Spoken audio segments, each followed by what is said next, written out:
surrounded and alone.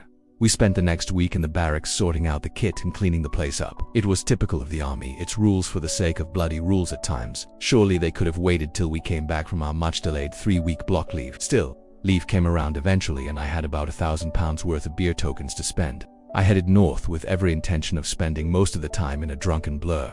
I remember walking into my house for the first time since I'd been away. I had been looking forward to this moment for months, imagining my folks' uncontrollable joy at the return of the hero. But once again, my expectations were somewhat wide of the mark. My dad was sitting in his usual chair watching the TV. He looked at me like I'd just been to the shop for a packet of fags, said hello, and we shook hands before he switched channels. My mom was obviously happy to see her son home safe again, but she wasn't exactly demonstrative about it. She was a quiet and unassuming woman, just glad that lighting all those candles in the church had paid off. It was all a bit of an anticlimax, and from there it descended into farce. To give them their due, the neighbors across the street had hung bunting out, and there was even a party organized for me at the Cavendish Arms in town. But I just felt so miserable. Even at my own party, everyone was really friendly, but they all asked the same questions. The lads all asked, "Did you kill anyone?" The girls all asked, "What was it like?" The only reply I could give them to the first question was, "I don't know." The only reply I could give to the second, the same one I give to this day, was, "It was freezing cold, and there were no trees." The only people I could discuss it all in any depth with were other soldiers and veterans of other conflicts. I remember that halfway through my party, I snuck out without anyone noticing and walked up the road to a small pub. I spent the rest of the night getting quietly pissed in the corner. The neighbors must have thought I was a right ignorant bastard, but I just wasn't comfortable in the spotlight. Things didn't improve much with the folks. I suppose they were from a different, less expressive generation. But then other lads had great welcomes from their parents. Maybe it was me. It certainly didn't help matters when I went totally berserk with my family a week or so into the leave. We had a row about something irrelevant and I smashed up the house and stormed out. That night, I dug a trench in the garden and slept in there, wearing my combat gear. I was on permanent stag, chasing local drunks down the street, if they had the cheek to sit on my wall. It was obviously very odd behavior, though I didn't realize it at the time, and I slid further and further out of control. The worst thing was that I just couldn't sleep properly. I'd never had trouble getting my head down before, but now I'd wake up often in a cold sweat at 2 in the morning or 3 and find myself replaying the events of the attack on the Galahad over and over again in my head. My dreams were all bad, and I started feeling very down about it. I went out looking for trouble and managed to get myself barred from most of the pubs in Dalton inside a week. Things came to a bit of a head after another screaming row at home. My dad called the police, and they said that they would arrest me if I didn't quieten down. None of this was really like me, or like the old me, anyway. I'd always been a fairly placid lad. I'd changed, but no one, including me, seemed to understand how or why.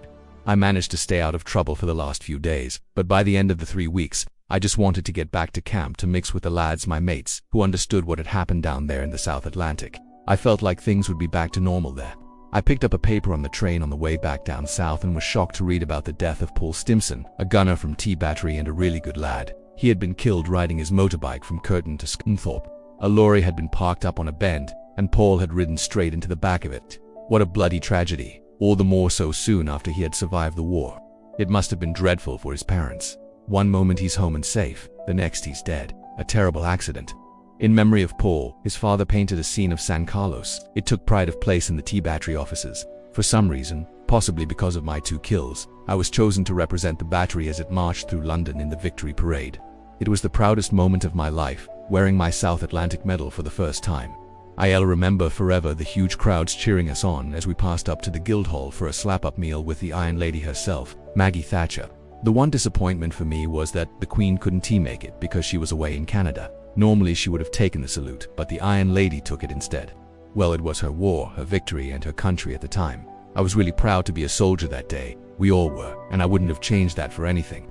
Take me back 3 or 4 months though. The crowds watching the Victory Parade would have seen 32 Alpha huddled together in the dark like frightened lambs, praying the Canberra night bomber above our heads didn't destroy us in our missiles. After those heady few hours, it was back to the mundane, peacetime duties of soldiering. Guard duties, cookhouse fatigues, sweeping leaves, all bull and bullshit. The Falklands were well and truly history, and wasn't life totally boring again. My nightmares continued, and a few of the lads told me I'd woken them up by shouting and thrashing around in my sleep. I was drinking more and more, and found myself provoking fights with other soldiers, which was something I'd never done before. More than once, I had to be dragged off someone who'd looked at me in a funny way. A few of the lads thought I was going a bit nutty, and others gave me a wide berth. I just thought they were the weird ones. I didn't make a conscious, considered decision to leave the army. It just happened one day. I was standing on top of a 1-ton Land Rover, about to hand a camnet down to Bob. I shouted out, "Bob, where do you want this?"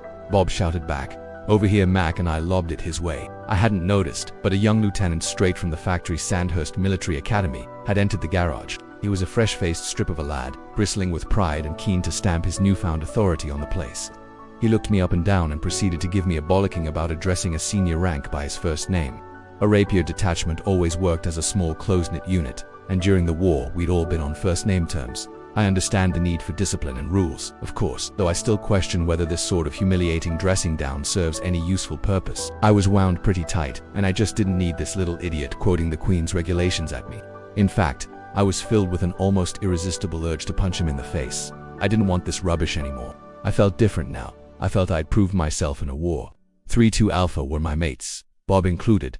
We had a bond. Something snapped in my head. Fuck you, I thought. I'm getting out of this shit. Something that I'd never properly experienced as an adult. Civilian life suddenly had an appeal. Some of the battery had already signed off, and in that sudden moment of temper I followed them, storming off to the pen pushers in the battery office to jack it in. You had to give the army a year's notice, which gives the army 1 year to make your life a misery. But I stuck it out and finally left in June 1983. During the first 4 weeks of freedom, I was still officially a soldier. This is for the benefit of the army, so you don't take the opportunity to hang around and settle a few old scores, such as with jumped-up little lieutenants who can't tell you what to do anymore.